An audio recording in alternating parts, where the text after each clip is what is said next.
نحمده ونصلي ونسلم على رسوله الكريم اما بعد فاعوذ بالله من الشيطان الرجيم بسم الله الرحمن الرحيم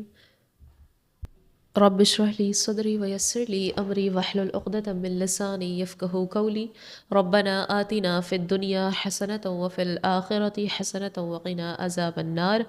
آمین بجاہ سید المرسلین صلی اللہ علیہ وآلہ وبارک وسلم۔ سورہ نجم کی تفسیر ہماری جاری ہے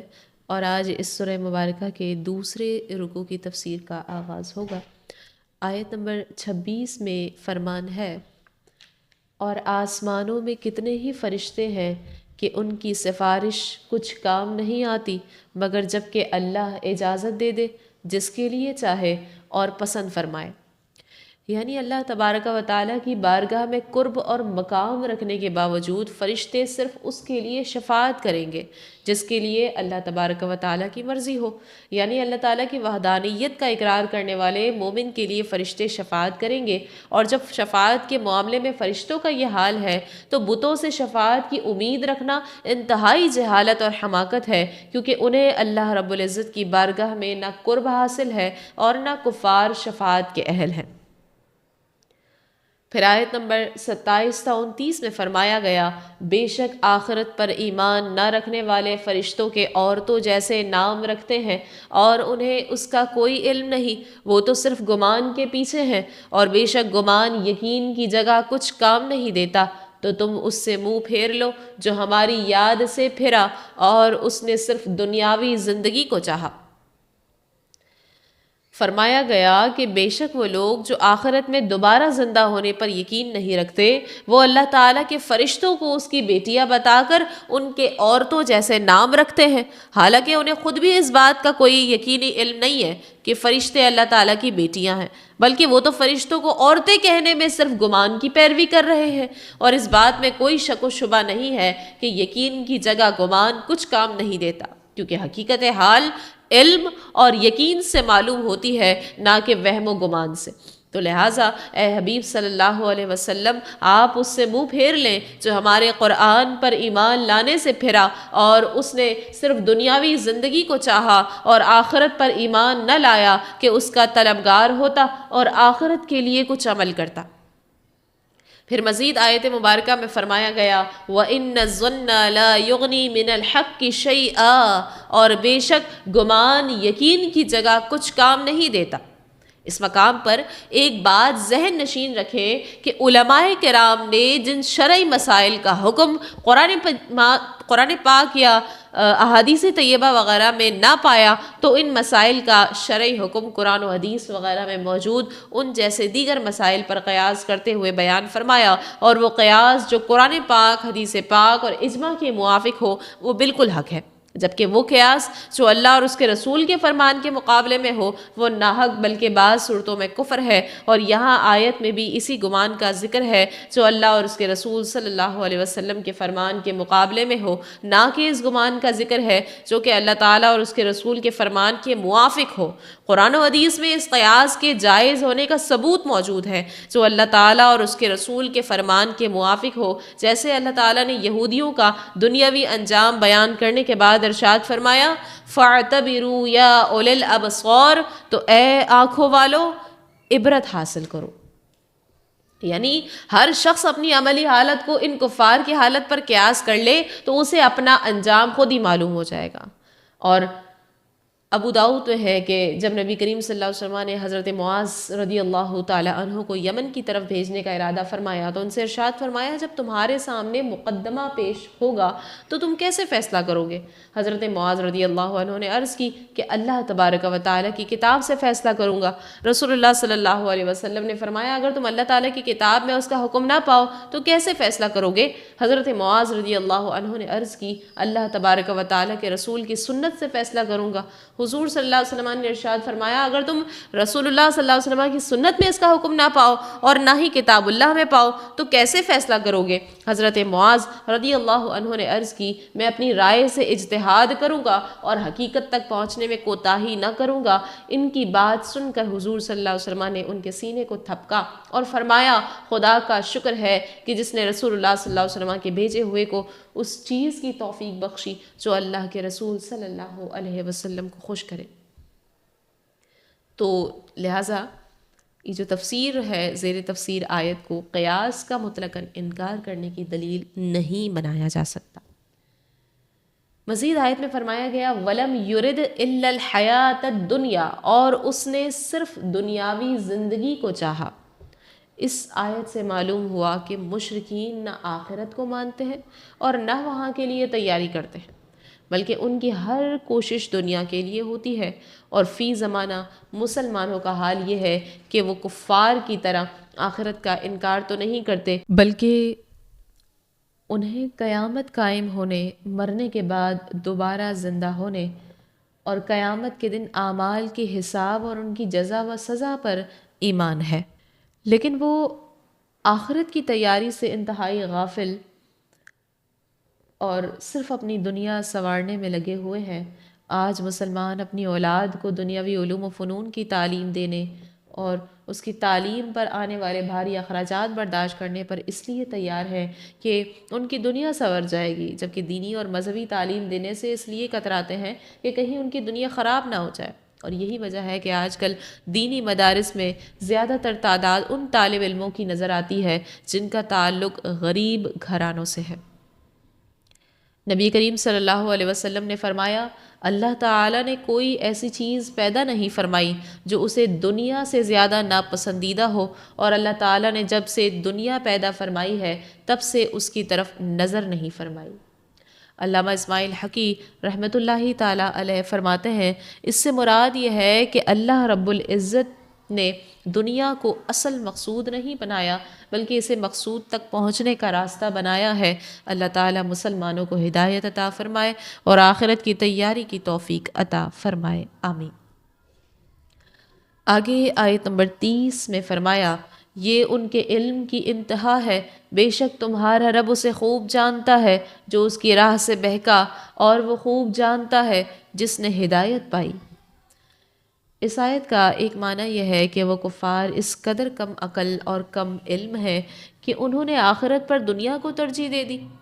دوسرا معنی یہ ہے کہ ان کے علم کی انتہا وہم اور گمان ہے جو انہوں نے باندھ رکھے ہیں کہ معاذ اللہ فرشتے خدا کی بیٹیاں ہیں، وہ ان کی شفاعت کریں گے، اور اس باطل وہم پر بھروسہ کر کے انہوں نے ایمان اور قرآن کی پرواہ نہ کی۔ اسی طرح ایک اور مقام پر قرآن مجید فرقان حمید میں کفار کے علم کی حد بیان کرتے ہوئے اللہ نے ارشاد فرمایا یعلمون ظاہرا من الحیات الدنیا وہم عن الآخرۃ ہم غافلون، آنکھوں کے سامنے کی دنیاوی زندگی کو جانتے ہیں اور وہ آخرت سے بالکل غافل ہیں۔ پھر آیت نمبر 31 میں فرمایا اور اللہ ہی کا ہے جو کچھ آسمانوں میں ہے اور جو کچھ زمین میں ہے، تاکہ برائی کرنے والوں کو ان کے اعمال کا بدلہ دے اور نیکی کرنے والوں کو نہایت اچھا صلہ عطا فرمائے۔ یعنی جو کچھ آسمانوں میں ہے اور جو کچھ زمین میں ہے سب کا مالک اللہ تبارک و تعالی ہی ہے، اور اس نے کائنات کی تخلیق اس لیے فرمائی تاکہ مخلوق میں سے جس نے اس کی نافرمانی کی اور برے اعمال میں مصروف رہا اسے جہنم کی سزا دے، اور جنہوں نے دنیا میں اس کی اطاعت و فرما برداری کی اور نیک اعمال کیے انہیں انتہائی اچھا صلہ یعنی جنت عطا فرمائے۔ پھر آیت نمبر 32 میں فرمایا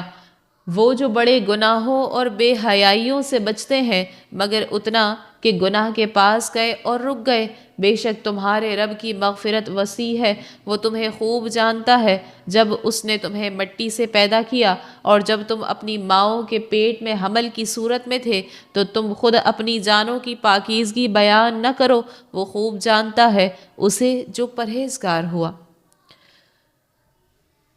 فرمایا الذین یجتنبون کبائر الاثم والفواحش، وہ جو بڑے گناہوں اور بے حیائیوں سے بچتے ہیں۔ گناہ وہ عمل ہے جس کا کرنے والا عذاب کا مستحق ہو،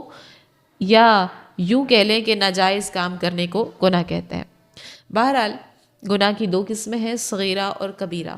کبیرہ گناہ وہ ہے جس کے کرنے پر دنیا میں حد جاری ہو، جیسے قتل، زنا اور چوری وغیرہ، یا اس پر آخرت میں عذاب کی وعید ہو، جیسے غیبت، چغلی، خود پسندی، ریاکاری وغیرہ۔ اور فواحش میں ہر کبھی قول، فعل اور تمام صغیرہ کبیرہ گناہ داخل ہے۔ البتہ یہاں فواحش سے وہ کبیرہ گناہ مراد ہے جن کی قباحت اور فساد بہت زیادہ ہو، جیسے زنا کرنا، قتل کرنا اور چوری کرنا وغیرہ، اور صغیرہ گناہ وہ ہے جس میں بیان کردہ باتیں نہ پائی جائیں۔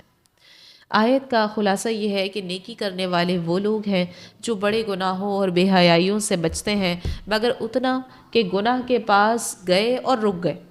کہ اتنا تو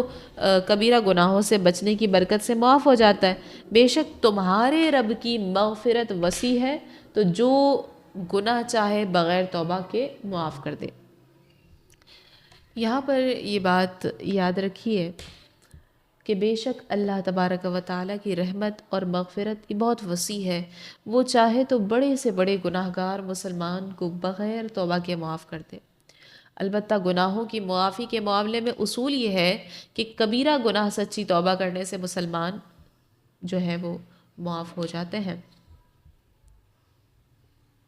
اور صغیرہ کبیرہ گناہوں سے بچنے کی برکت سے بھی معاف ہو جاتے ہیں۔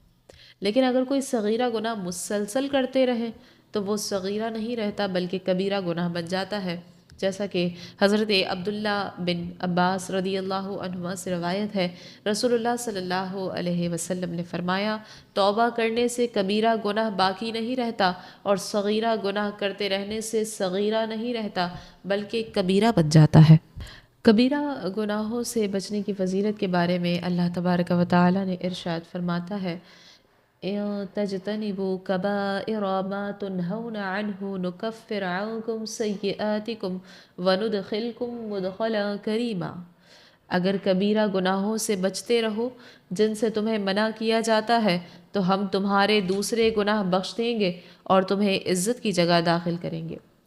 اور رسول اللہ صلی اللہ علیہ وسلم نے 3 مرتبہ ارشاد فرمایا، اس ذات کی قسم جس کے قبضہ قدرت میں میری جان ہے، جو بندہ 5 نمازیں ادا کرتا رہتا ہے، رمضان کے روزے رکھتا ہے، زکوٰۃ ادا کرتا ہے اور 7 کبیرہ گناہوں سے بچتا ہے، تو اس کے لیے جنت کے دروازے کھولے جاتے ہیں اور اس سے کہا جائے گا کہ سلامتی کے ساتھ داخل ہو جا۔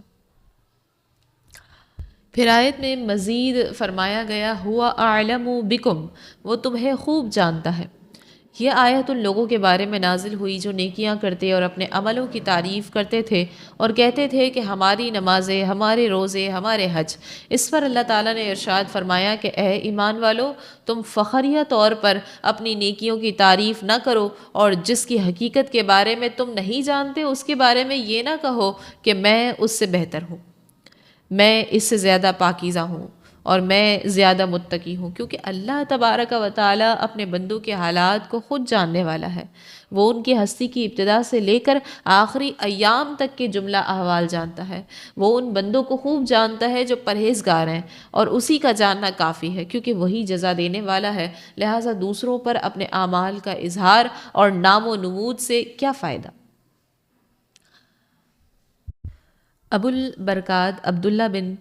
احمد نصفی رحمۃ اللہ علیہ فرماتے ہیں، اس آیت میں ریاکاری، اپنی نمود و نمائش اور خود پسندی کرنے کی ممانعت فرمائی گئی ہے۔ البتہ اگر اللہ تعالیٰ کی نعمت کے اعتراف اور اطاعت و عبادت پر مسرت اور اس کے ادائے شکر کے لیے نیکیوں کا ذکر کیا جائے تو یہ جائز ہے۔ عبادات اور اطاعت کے معاملے میں خود پسندی یہ بہت بڑی حماقت ہے کہ ہماری عبادتوں کی اوقات ہی کیا ہے جس پر ناز کیا جائے یا جس کی بنا پر خود کو اچھا سمجھا جائے۔ امام غزالی رحمۃ اللہ علیہ نے اسی بات کو منہاج العابدین میں بہت ہی پیاری مثالوں کے ساتھ سمجھایا ہے۔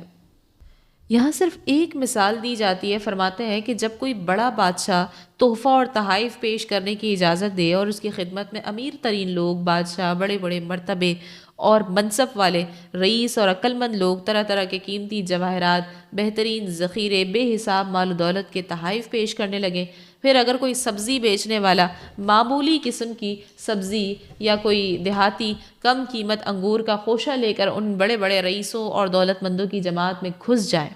جو بہترین، عمدہ اور قیمتی تحائف لے کر کھڑے ہیں، اور بادشاہ کی خدمت میں ہدیے اور نذرانے کے طور پر وہ سبزی یا انگور کا خوشہ پیش کرے، پھر وہ بادشاہ اس کا نذرانہ قبول کر لے اور اس کے لیے بہترین اور نفیس شاہانہ لباس دینے اور اس کی عزت و احترام کرنے کا حکم دے، تو کیا یہ اس بادشاہ کا اس کے ساتھ انتہائی فضل و کرم نہ ہوگا؟ اور پھر اگر یہ سبزی بیچنے والا یا دیہاتی بادشاہ پر احسان جتانے لگے اور اپنے اس ہدیے پر اترائے اور اسے بہت بڑا سمجھے اور بادشاہ کے احسان و انعام کو فراموش کر دے، تو کیا ایسے شخص کو دیوانہ، بدحواس، بیوقوف، بے ادب، گستاخ اور انتہائی جاہل و ناسمجھ نہیں کہا جائے گا؟ تو لہٰذا اے مسلمان، تم پر لازم ہے کہ جب تم اللہ تعالیٰ کی بارگاہ میں رات کے وقت نماز پڑھو اور 2 رکعت نماز کی ادائیگی سے فارغ ہو کر غور و فکر تو کرو کہ روئے زمین کے مختلف خطوں اور گوشوں میں اسرات اللہ تعالیٰ کی بارگاہ میں نہ جانے کتنے خدام کھڑے ہوں گے، اسی طرح سمندروں میں، جنگلوں میں، صحراؤں میں، پہاڑوں میں، شہروں میں کتنے اللہ تبارک و تعالیٰ کے بندے بارگاہ الہی میں دستے بستہ کھڑے ہوں گے، اور صدیقین، خائفین، مشتاقین، مجتہدین اور عاجزی کرنے والوں کی کتنی جماعتیں اللہ کے لیے کھڑی ہوں گی، اور اس وقت اللہ کے دربار میں کتنی ستھری عبادت اور کتنی خالص بندگی، ڈرنے والی جانوں، پاکیزہ زبانوں، رونے والی آنکھوں، خوف زدہ دلوں، کدورتوں سے پاک سینوں اور پرہیزگار اعضاء کی طرف سے پیش ہو رہی ہوگی، اور تمہاری نماز اگرچہ تم نے اسے اچھی طرح ادا کرنے، اس کے حکام اور اخلاص کی رعایت کرنے میں بھرپور کوشش کی ہوگی، لیکن پھر بھی اس بزرگ و برتر بادشاہ کے دربار میں پیش ہونے کے کہاں لائق ہوگی، اور ان عبادتوں کے مقابلے میں اس کی کوئی حقیقت نہیں جو وہاں پیش ہو رہی ہے۔ اور کیوں نہ ہو کہ تم ان عبادتوں کو غافل دل سے ادا کیا، اور اس میں طرح طرح کے عیوب اور نقائص بھی ہیں، اور بدن بھی گناہوں کی پلیدی سے نجس و ناپاک ہے، اور زبان قسم قسم کے گناہوں اور بےہودگیوں سے آلودہ ہے، تو ایسی ناقص نماز کہاں سے اللہ تبارک و تعالیٰ کی بارگاہ میں پیش ہونے کے قابل ہے، اور اللہ تعالیٰ کی بارگاہ میں ایسا ہدیہ پیش کرنے کی جرت کون کر سکتا ہے؟ اور اسی آیت مبارکہ پر سورہ نجم کا دوسرا رکوع اپنے اختتام کو پہنچا۔ آخر میں اللہ رب العزت سے دعا کرتے ہیں، یا الہ العالمین، اے میرے رب کریم، ہمیں ایسا بندہ بنا دے کہ ہم تیرے عظیم احکام کو پہچاننے والے بنے اور رسول اللہ صلی اللہ علیہ وسلم کی سچی پیروی کرنے والا بنا۔ اے رب کریم، ہمارے دلوں کو غرور، تکبر اور دنیاوی خواہشات سے پاک فرما، ہمیں سچی ہدایت اور حق کے راستے پر چلنے والا بنا۔ اے اللہ، ہمیں قیامت کی حقیقت یاد رکھنا نصیب فرما، ہمارے اعمال کو قبول فرما، ہمارے گناہوں کو معاف فرما، ہمیں اپنی رحمت اور قرب کا مستحق بنا۔ اے رب رحمان، ہمیں ان لوگوں میں شامل فرما جو تجھ سے ڈرتے ہیں، تیری یاد کرتے ہیں اور اپنے رب کی رضا کے لیے عمل کرتے ہیں۔ آمین یا رب العالمین، بجاہ سید المرسلین صلی اللہ علیہ وسلم، وما علینا الا البلاغ المبین۔